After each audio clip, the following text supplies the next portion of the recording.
자, 저희 사랑하는 애청자 여러분들 반갑습니다. 오늘도 무지하게 반갑습니다. 자, 여러분들 이제 강의를 시작할 건데요.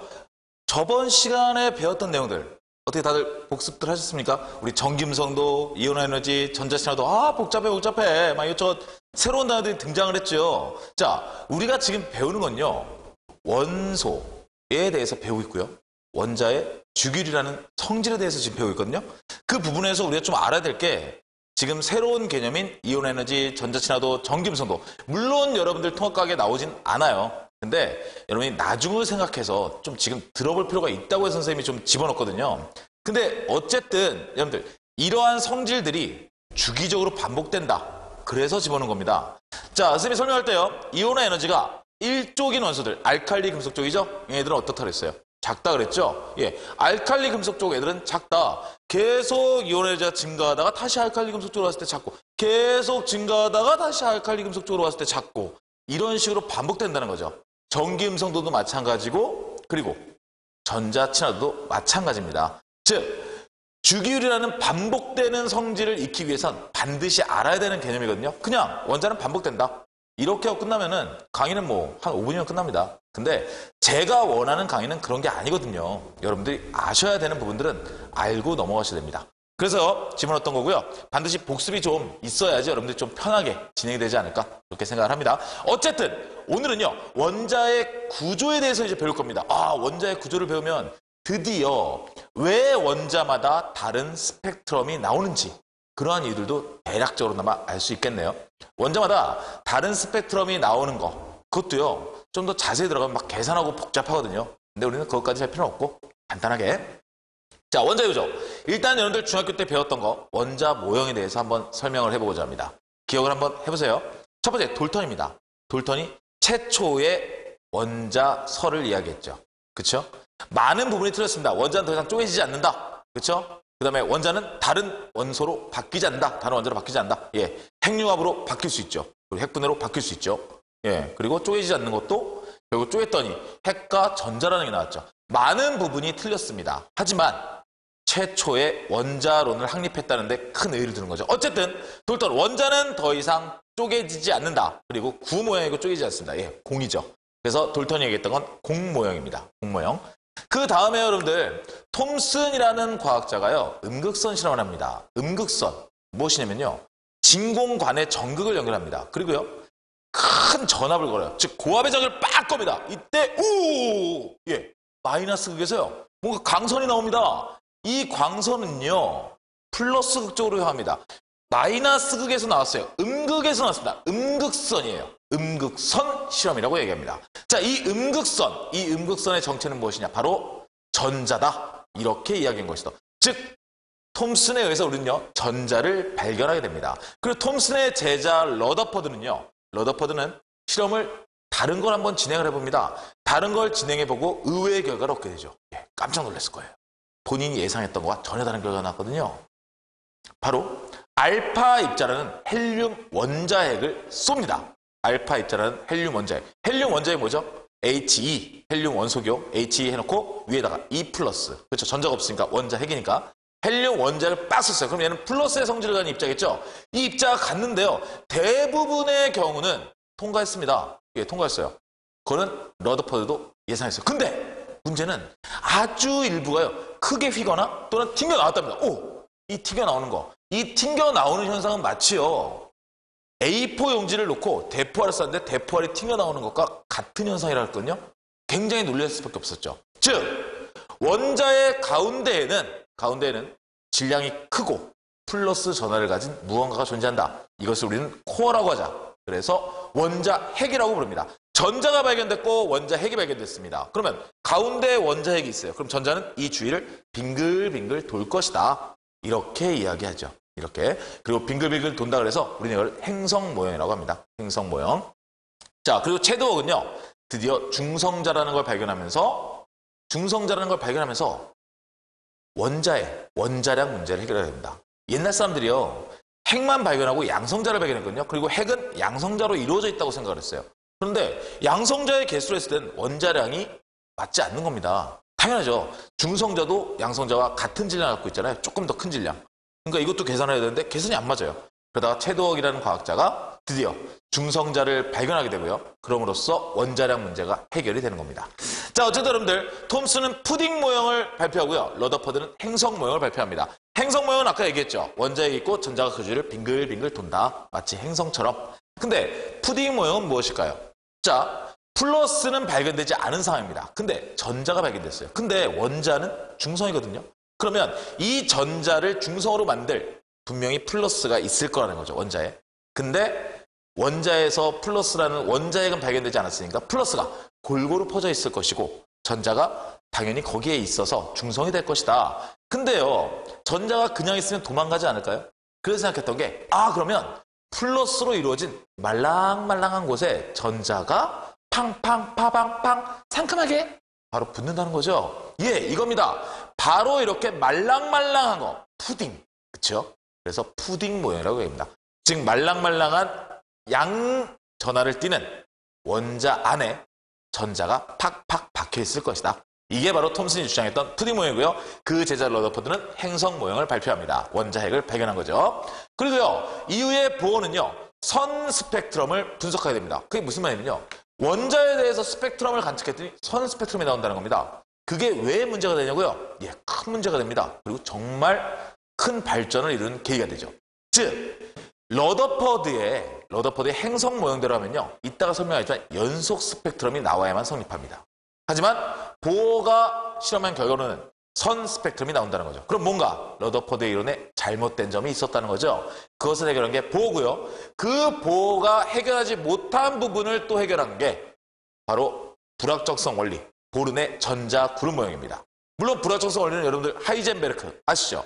그 사람이 내놓은 이론이고요. 그것을 바탕으로 해서 만든 모형이 전자 구름 모형, 바로 보른의 전자 구름 모형. 이게 현대의 전자 모형입니다. 우리가 다룰 건요, 딱 여기까지만 다룰 겁니다. 전자 구름 모형은요, 여러분들이 화학을 본격적으로 배운다고 해도 그렇게 자세하게 배우진 않을 겁니다. 그냥 이렇게 전자가 다니는 궤도가 있고 전자가 있는 게 구름 모형이고 뭐 어쩌고 그 정도만 배우고요. 더 자세하게는 대학교 가서 배울 거예요. 일단 우리는요, 거두절미하고 여기까지 배울 겁니다. 네. 자, 그러면 좀 한번 살펴봅시다. 발견 순서를 정리하자면 맨 처음에 뭐부터 발견했죠? 전자부터 발견했죠? 예, 전자가 1번이고요. 그 다음에 핵이 2번, 양성자 3번, 중성자 4번. 이런 순서로 우리는 발견을 했습니다. 자, 어쨌든 여러분들 이제 원자의 구조를 한번 우리가 본격적으로 한번 보자고요. 이제까지 발견된 것을 토대로 해서. 원자의 중심에는요, 핵이 있습니다.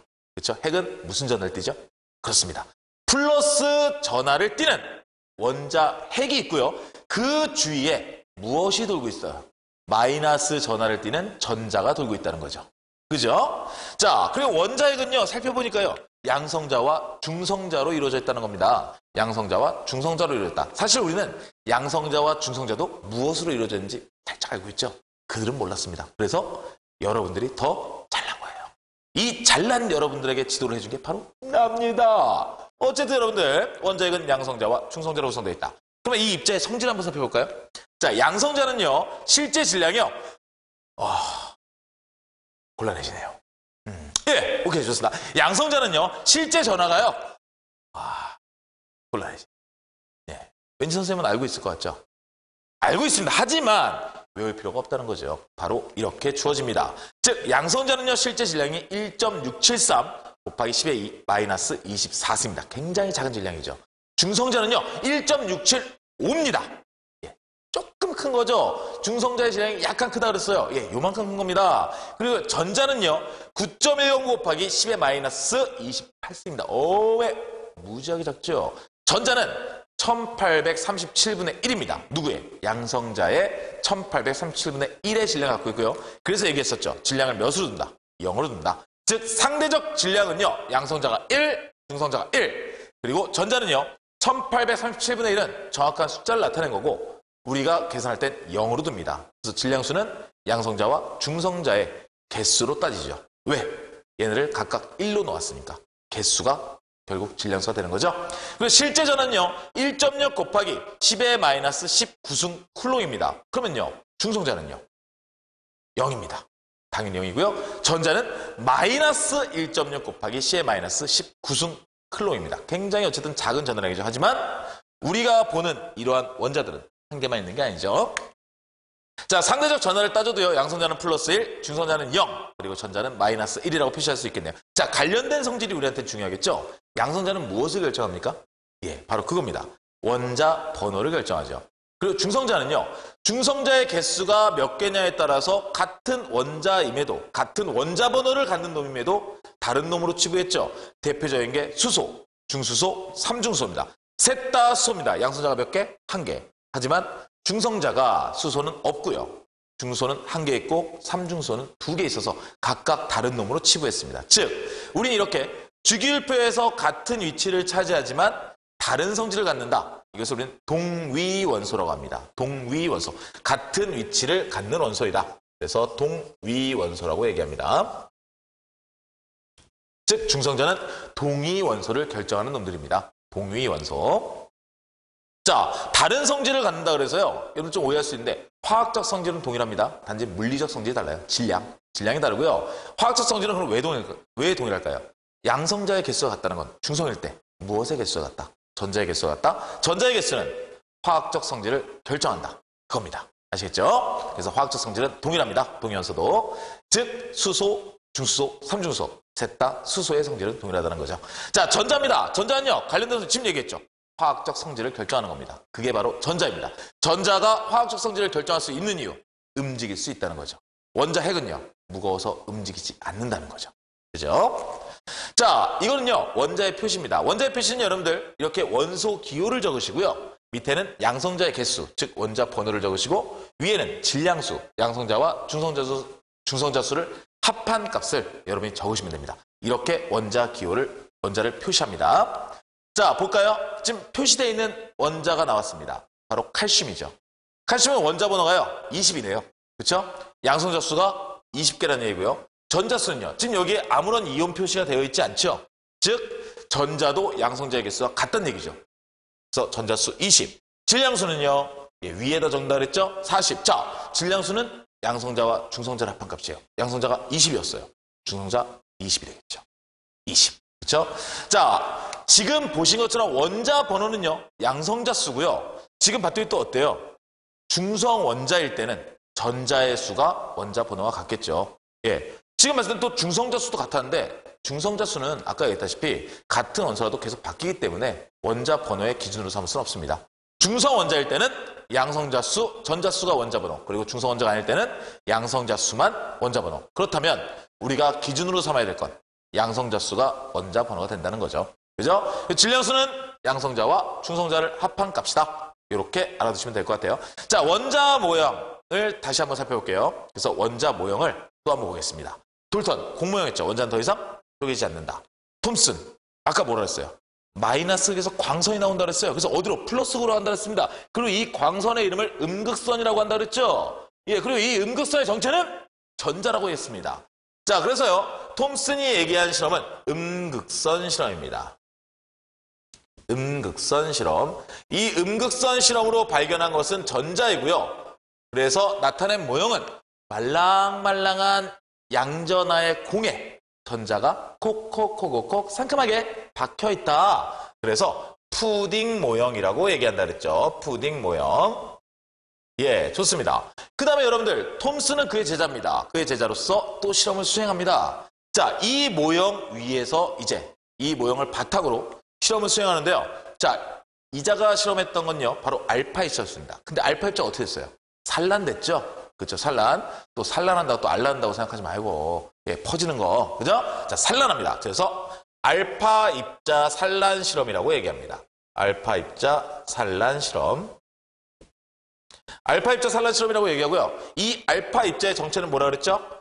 헬륨 원자 핵이죠. 헬륨이 아닙니다. 자, 알파 입자 산란 실험에 의해서 나타난 게 무엇입니까? 알파 입자 산란 실험에 의해서 원자핵을 발견했습니다. 그리고 전자는 그 주위를 빙글빙글 돈다고 얘기했어요. 빙글빙글 돈다. 전자는 원자핵 주위를 빙글빙글 돈다. 예. 빙글빙글 돈다. 마치 행성처럼. 자, 제가 이야기하고 싶은 건 이겁니다. 전자는 그럼 왜 빙글빙글 돌아야 될까요? 안 돌아도 되잖아. 왜 빙글빙글 굳이 돌아야 될까? 그게 궁금합니다. 자, 왜 행성모에서 전자는 핵주위에 돌까? 자, 그럼 돌지 않는다고 벌써 상상해보세요. 예, 느낌이 오시나요? 뭔가 이상하죠? 플러스가 있어요. 마이너스가 있어요. 가만히 있습니다. 왜 이래? 자, 플러스가 있어요. 마이너스가 있어요. 왜 이래? 예. 플러스와 마이너스는 인력이 존재합니다. 플러스와 마이너스는 인력이 존재해서 결국 붙어버린다는 거죠. 자, 붙어버린다는 건 플러스와 마이너스 사이에 공간이 없어진다는 얘기고요. 이게 없어진다는 얘기는 원자의 부피가 0에 가까워진다는 얘기입니다. 그러면 이렇게 물질을 구성했을 때 이 물질이 부피를 가질 수 없다는 결론에 도달하게 됩니다. 무슨 말인지 아시겠습니까? 그래서 왜 전자는 핵질이 도냐? 돌지 않으면 붙으니까. 돌지 않으면 붙으니까 도는 겁니다. 자, 이렇게 빙글빙글 도는데요. 문제가 발생합니다. 바로 연속 스펙트럼이 나와야만 결과가 맞다는 거죠. 이론이 맞다는 거죠. 결과로 연속 스펙트럼이 나와야 되는데 문제는 다른 스펙트럼이 나온다 그랬어요. 자, 일단 첫 번째 오점입니다. 얘가 빙글빙글 돕니다. 빙글빙글 돈다는 거는 뭐죠? 분명히 운동을 하는 거니까 에너지를 사용한다는 거예요. 에너지를 사용한다는 건 에너지가 분명히 소비되고 있다는 거고요. 에너지가 없을 때는 어떻게 될까요? 결국엔 빙글빙글 도는 세상처럼 붙어버리겠죠. 그렇죠? 붙어버리냐. 그럼 언젠가는 전자가 원자에게 붙느냐. 이렇게 물어봅니다. 전자가 운동한다는 건 에너지를 사용한다는 거고 그럼 언젠가는 결국 붙느냐. 예, 이렇게 물어보고요. 이때 러더퍼드가 대답합니다. 몰라. 네, 좀 화가 난 것 같아요. 그래서 다음 질문 던집시다. 자, 어쨌든 여러분들 지금 빙글빙글 돌 때 이 선이 끊겼나요? 안 끊겼죠. 그러면 각각 선에 해당하는 에너지가 있을 텐데 그 에너지가 연속적이라는 거거든요. 그 에너지에 의해서 나타나는 스펙트럼은 당연히 연속 스펙트럼이 나타날 거라는 거죠. 그렇죠? 전자가 에너지를 사용하면 에너지 방출도 일어나는데 그럼 이것은 연속 스펙트럼이 나타나느냐? 근데 실제 측정해 봤더니 선 스펙트럼이 나타난다는 겁니다. 또 질문합니다. 이건 어찌 된 겁니까? 러더퍼드. 몰라! 네. 화가 났어요. 그때 진정해 하면서 등장하는 이가 있었으니 바로 보어입니다. 나라! 예, 보어가 등장합니다. 그리고 보어는 새로운 이론을 얘기하죠. 그 보어의 이론에 대해서 설명하겠습니다. 자, 보어의 원자 모형은 이렇습니다. 여러분들, 일단 궤도 모형이라고 얘기합니다. 선생님이 이름부터 얘기하는 건요. 이름을 알면 느낌이 오거든요. 궤도 모형입니다. 궤도 모형. 이 궤도 모형, 궤도가 무슨 뜻입니까? 분명히 얘가 도는 길이라는 거죠. 그렇죠? 이 길이 있다는 겁니다. 전자가 도는 길이 있고 그 길은 정해져 있다는 겁니다. 즉, 얘가 아무리 돌아서 에너지를 쓰든 어쨌든 핵에는 부딪힐 수 없습니다. 왜? 전자의 길은 핵으로 이어져 있지 않거든요. 그래서 즉 이렇게 이어져 있다는 겁니다. 전자는요, 이렇게 선으로 되어 있는 이 구간에만 존재할 수 있습니다. 이 구간에서만 빙글빙글 돈다는 겁니다. 그리고요, 이 선과 선 사이의 공간에는 있을 수 없다는 얘기입니다. 이게 무슨 말인지 아십니까? 얘가 만약에 에너지가요, 얘가 200이고요. 얘가 에너지가 100입니다. 어쨌든 핵과 가까울수록 에너지는 낮아요. 왜? 힘이 없다는 건 인력에 의해서 더 많이 끌려갔을 테니까. 그렇죠? 자, 그래서 에너지가 더 낮고 더 높은 겁니다. 자, 얘가 200이고 얘가 100이에요. 그러면요, 내가요 얘한테요 150의 에너지를 줍니다. 150의 50의 에너지를 줍니다. 50의 에너지. 그럼 얘는 얼마예요? 100을 이미 갖고 있는 거죠. 그런 상태에서 50을 받으면 150이 됐어요. 그러면 여기까지 오면 되겠네요. 2층까지. 그렇죠? 근데 이런 일은 일어나지 않는다는 얘기예요. 얘가 50의 에너지를 받으면요, 얘는요 궤도를 이동하진 않습니다. 대신에 이곳에서 운동은 더 빨라질 수는 있겠죠. 그리고요 100의 에너지를 받아서 200의 에너지가 됐을 때 뿅! 하고 나타날 수 있다는 겁니다. 이때 뿅은요 여러분들 여기서 이렇게 이동한다는 게 아니에요. 이때 뿅은요 이게 없어지면서 여기에 나타나는 겁니다. 알겠죠? 이런 식으로 나타나는 거예요. 무슨 말인지 알겠어요? 예. 그래서 이렇게 일정한 궤도에만 존재할 수 있고 중간 과정에서 전자는 존재할 수 없다. 이게 보어가 주장한 겁니다. 그렇다면 여러분들 당연히 150의 에너지를 가졌을 때의 공간에서는 얘가 있을 수가 없거든요. 그러면 스펙트럼은 에너지에 대한 영역을 나타내니까 이 공간에 있을 수 없다는 얘기는 150에 해당하는 영역은 당연히 빈칸으로 나타나겠죠. 그 얘기는 연속 스펙트럼이 아니라는 거죠. 그렇죠? 그리고요, 얘가 에너지를 쓰든 말든 그건 둘째치고 얘는 핵으로 붙을 수 있다 없다? 없다는 거죠. 이 궤도는 원자핵으로 연결되어 있지 않으니까요. 무슨 말인지 알겠습니까? 어쨌든 여러분이 그 부분을 이해하시면 되고요. 그 다음에 여러분이 한 가지 더 이해하실 거는 방금 말씀드렸던 부분입니다. 핵과 가까울수록 에너지는 낮다는 겁니다. 즉 에너지를 흡수하면 위로 올라가는 거예요. 그리고 에너지를 많이 흡수하면 더 위로 올라가겠죠. 더 위로 올라가서 더 위로 올라가서 거의 얘와 영향력이 없어지면 그때는 전자를 잃는 게 되는 거예요. 아까 이온화 에너지가 이런 경우입니다.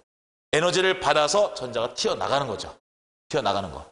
그러면 전자를 잃는 거죠. 그럼 양이온이 되겠죠. 그 얘기입니다. 어쨌든요. 전자의 운동을 보면요. 전자는 핵 주위에 특정한 에너지를 갖는 궤도를 100, 200, 300 이거는 예시입니다. 100, 200, 300 이렇게 특정한 에너지를 갖는 궤도를 원운동한다. 이게 보어의 궤도 모형입니다. 원운동한다. 이게 보어의 궤도 모형입니다. 자 그러면요. 전자가 원운동하는 이 궤도를 우리 뭐라 그러냐. 아까부터 그렇게 얘기했던 전자 껍질입니다. 전자 껍질. 전자 껍질이고요. 원자에게 가까운 것부터 이름을 붙였어요. KLMN 껍질이라고 이름을 붙입니다.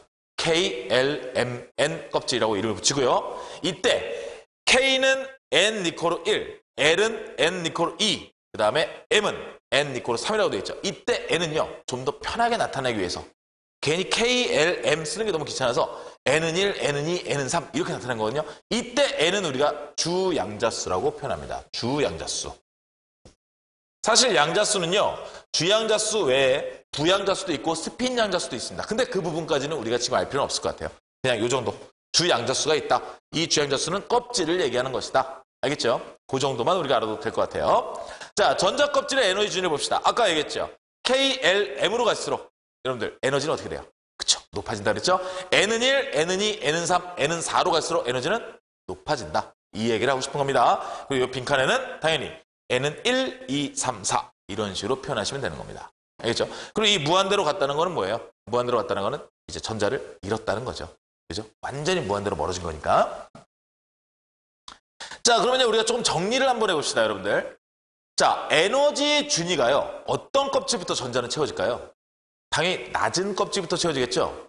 그렇죠? 에너지 준위가 낮은 껍질, 즉 K 껍질, N은 1 껍질이 비어있다면 그 껍질로부터 전자는 채워진다는 겁니다. 그리고 거기가 다 채워지면 그 다음에 L 껍질, 즉 N은 2 껍질로 채워지고 그리고 이게 다 채워지면 그 다음에 M 껍질, N은 3 껍질로 채워진다는 거예요. 자, 그럼 왜 낮은 껍질부터 채워질까요? 에너지가 낮다는 것은 바로 안정하다는 거니까요. 원자는 안정한 걸 좋아합니다. 예, 선생님은 들뜬 걸 좋아해요. 근데 원자는 안정한 걸 좋아합니다. 그래서 에너지가 낮은 곳으로부터 먼저 채워진다. 이렇게 이해를 하시면 됩니다. 그리고 여기는 에너지가 낮은 곳은 안정하다. 이렇게 여러분이 필기를 하시면 되겠지요. 자, 그러면 껍질의 최대 수용자수 볼까요? 수용 전자수. 전자 껍질 KLMN이 있습니다. 그리고 주양자수는 N은 1, 2, 3, 4라고 표현합니다. 자, 첫 번째 껍질이 있어요.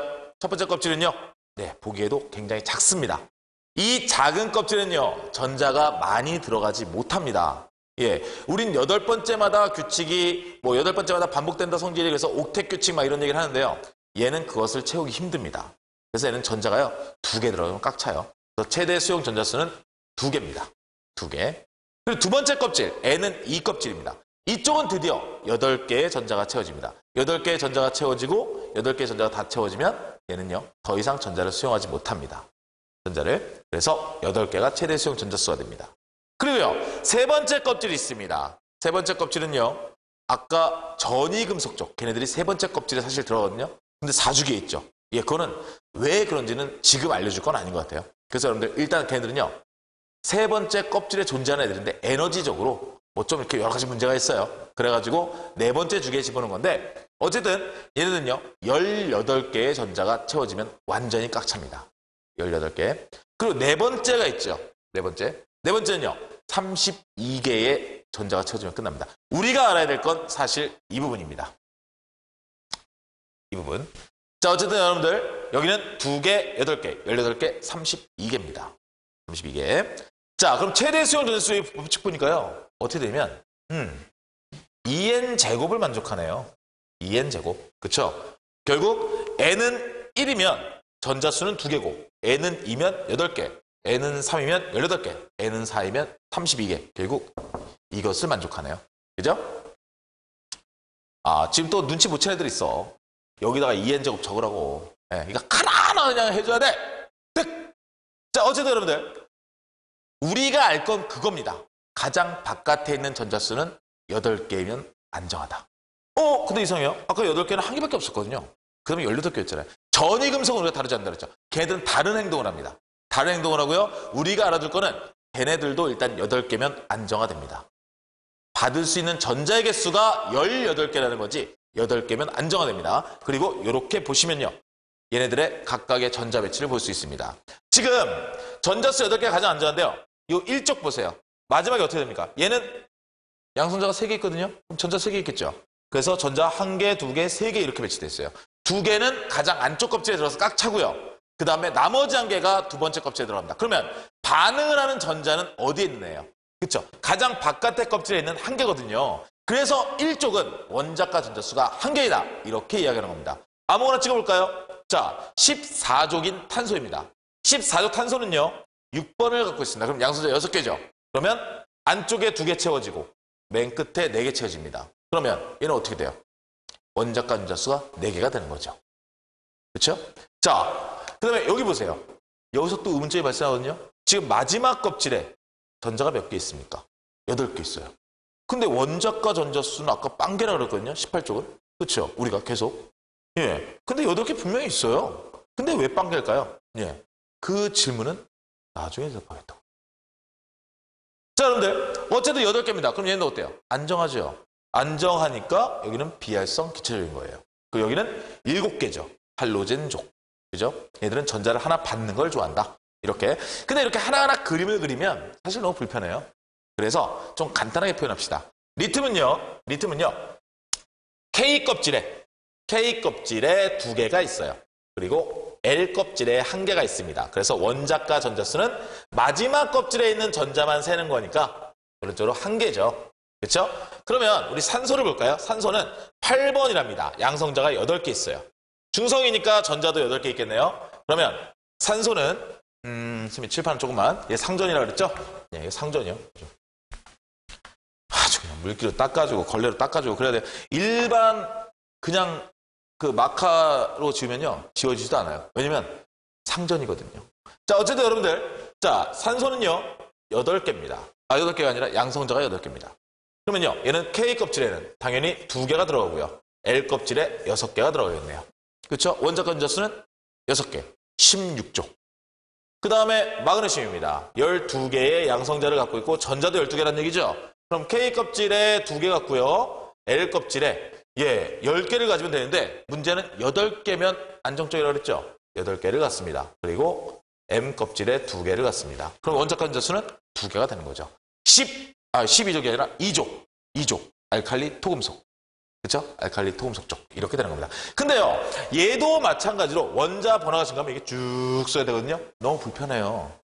우리가 원하는 건요. 결국에는 안에 있는 전자들이 아니라 바깥에서 반응하는 애들이 중요하잖아. 그럼 걔네들만 기록하면 되는 거 아닌가요? 예. 그래서 걔네들만 기록합니다. 그게 바로 원자가 전자입니다. 가장 바깥에 있는 화학결합에 직접적으로 참여하는 화학적 성질을 결정하는 원자들의 개수. 그게 바로 원자가 전자가 되는 겁니다. 가장 바깥 전자 껍질에 배치된 전자. 가장 바깥 전자 껍질에 배치된 전자. 비활성 기체적은 바깥 전자 껍질에 8개가 배치되어 있습니다. 하지만 얘들은 조건에 있습니다. 조건이. 반응 가능한 전자들입니다. 대충 느낌이 오십니까? 반응 가능한 전자들의 개수입니다. 가장 바깥쪽에 있으면서 반응 가능한 전자들의 개수. 이게 바로 원자가 전자입니다.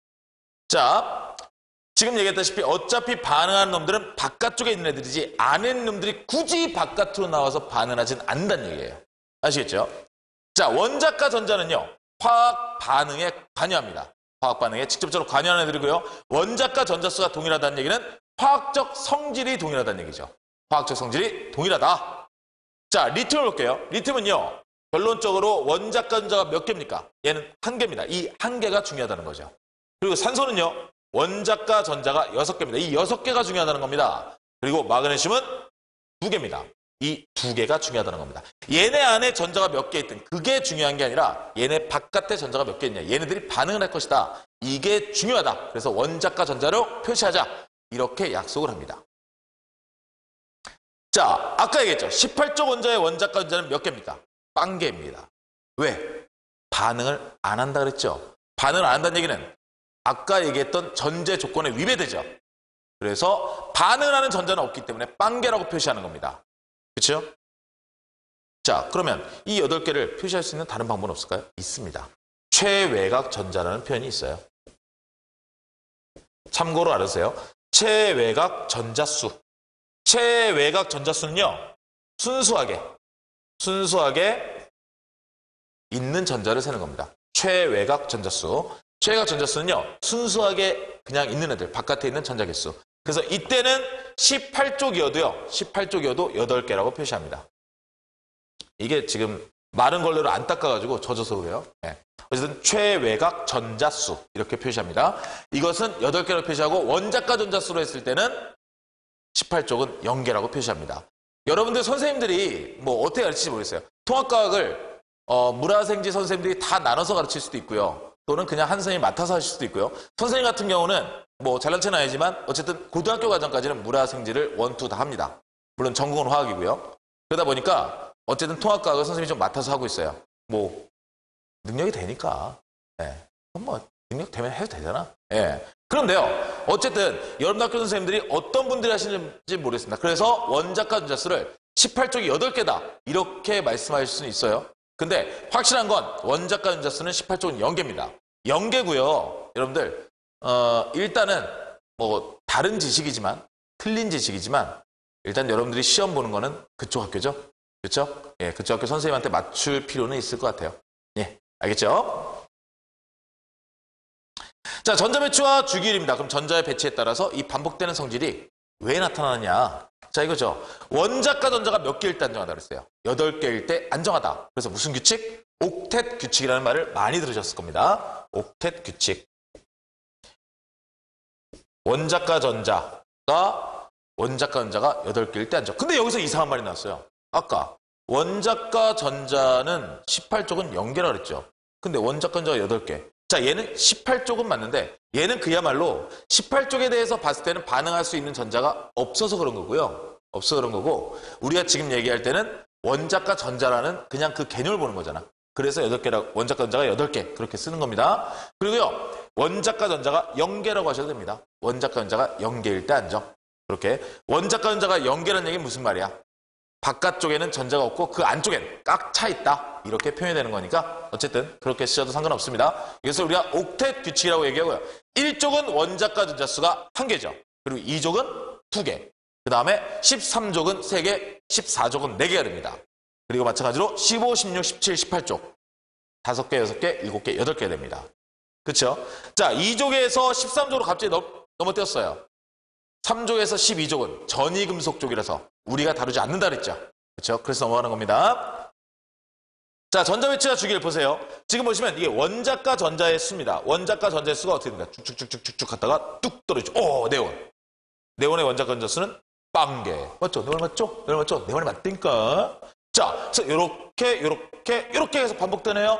예, 원자과 전자의 수가 반복됩니다. 원자과 전자의 수가 반복된다는 얘기는 화학 반응에 관여하는 전자의 개수는 반복이 된다는 얘기고요. 그게 반복된다는 얘기는 화학적 성질이 반복된다는 얘기고 그것을 우리는 주기율이다. 이렇게 얘기하고 그것을 정리한 표가 주기율표라는 겁니다. 즉 마지막으로 정리하면 여러분들 원자과 전자수가 주기적으로 나타나기 때문에 화학적 성질이 주기적으로 변한다. 이렇게 판단할 수 있다는 겁니다. 원자과 전자수가 주기적으로 나타나기 때문에 화학적 성질이 주기적으로 변한다. 이렇게 여러분이 판단하시면 된다는 거죠. 예. 자, 이번 시간 통해서요, 우리 원자 구조도 한번 알아봤고요. 그 다음에 이놈들의 성질에 대해서 한번 알아봤거든요. 자, 근데요, 스펙트럼이 왜 원소마다 다른지, 그거에 대해서 선생님이 사실 얘기하지 않았어요. 그쵸? 자, 그겁니다. 아까요, 양성자에 가까이 있으면 에너지가 낮은 거예요, 높은 거예요? 예, 낮은 거죠. 그렇죠? 얘네들은 최대한 양성자에 가까이 있고 싶어요. 근데 어쩔 수 없이 첫 번째 껍질에 전자가 2개 차 있으면 얘들은 꽉 차 있기 때문에 두 번째 껍질로 넘어가는 거죠. 근데 여러분들 수소 같은 경우에는 전자가 몇 개입니까? 1개죠. 그러면 이 전자는요, 양성자의 인력만 존재하고 다른 애들은 다른 힘은 존재하지 않네요. 그렇죠? 그럼 얘는요, 에너지를 받으면 그 에너지를 순수하게 먹어서 위로 올라갑니다. 그렇죠? 그리고 그 상태에서 다시 내려올 때, 안정화되기 위해서 내려올 때는 받았던 애들을 그대로 내뱉으면 됩니다. 예, 그게 수소의 스펙트럼이에요. 근데요, 우리 마그네슘 같은 애들 한번 생각해 볼까요? 마그네슘 같은 애들은 어떨까요? 전자가 몇 개예요? 12개가 있어요. 그러면 원자핵이 얘를 땡깁니다. 인력이 있어요. 근데 문제는 껍질이 3개거든요. 그러면 안에 있는 첫 번째 껍질과 두 번째 껍질에도 전자들이 있죠. 얘네들이 이 땡기는 힘을 방해도 하겠네요. 방해도 하고 이 맨 바깥에 있는 전자와 안쪽에 있는 전자끼리 반발력도 작용할 테고 그 다음에 옆에 있는 전자들 간의 반발력도 작용하네요. 예. 힘이 좀 애매해지네요. 그런 상태에서 에너지를 받아요. 그럼 에너지를 받았을 때 얘가 올라갈 때 순수하게 세 번째 껍질에서 네 번째 껍질로 올라가는 세 번째 껍질이 마지막이었으니까 세 번째 껍질에서 네 번째 껍질로 올라가는 에너지를 순수하게 받는 게 아니라요. 얘네들에 의한 반발력이나 인력에 의해서 에너지가 소비된다고요. 예. 그러다 보니까 얘네들은 수소 원자가 세 번째 껍질에서 네 번째 껍질로 올라갈 때 에너지와는 다른 양상을 보인다는 겁니다. 수소 원자는요. 에너지를 받으면 첫 번째 껍질에 있다가 두 번째, 세 번째 껍질로 가고 또 에너지를 받으면 세 번째에서 네 번째로 갈 수 있습니다. 이때 세 번째에서 네 번째로 갈 때 100의 에너지가 필요해요. 근데 마그네슘 같은 경우는요. 세 번째에서 네 번째로 갈 때 100의 에너지가 필요하지 않다는 얘기죠. 이때 100은 예시를 든 겁니다. 그럼 수소는요. 네 번째에서 세 번째로 내려올 때 어떻게 될까요? 100의 에너지를 방출하겠죠. 그렇죠? 네 번째에서 세 번째로 내려올 때. 하지만 마그네슘은요. 네 번째에서 세 번째로 내려올 때 100의 에너지가 아니라 본인이 받았던 에너지를 방출하겠죠. 그게 얼마인지 모르지만. 그렇죠? 그러면 당연히 에너지의 양이 다르네요. 같은 껍질에서 같은 껍질로 내려왔음에도. 그렇죠? 그 애는 스펙트럼이 다르게 나타난다는 얘기네요. 즉 원자마다 그 값은 다 다르기 때문에 다른 스펙트럼을 얻을 수 있다. 이렇게 이야기할 수 있는 겁니다. 알겠죠? 자, 지금 예시를 들어서 수소를 예시를 들었는데 여러분들 오해하시면 안 됩니다. 수소는 전자가 하나고요. 얘는 첫 번째 껍질에 있는 걸 좋아합니다. 근데 선생님이 에너지를 이빠이 줘서 세 번째 껍질을 옮기고 거기서 에너지를 더 준 걸 얘기한 거예요. 알겠죠? 그러면 네 번째에서 세 번째 와서 에너지 방출하고 그 다음에 다시 또 원래대로 돌아가기 위해서 또 에너지 방출하겠죠? 수소의 경우는. 그죠? 이렇게. 자, 어쨌든 이번 시간에 우리 원자의 성질에 대해서 완벽히 이제 알았습니다. 그러면 얘네들이 이제 어떻게 결합하는지 그 부분에 대해서도 공부하는 사람들이면 궁금증을 가질 법도 한데 우리 애제자들은 또 이렇게 공부하는 애들이 이렇게 또 그냥 그래. 괜찮아. 내가 공부하면 돼. 그치? 자, 어쨌든 여러분들 고생 많이 했습니다. 마치겠습니다. 고생했어요. 복습 제발 좀 하세요. 뉴 윈드!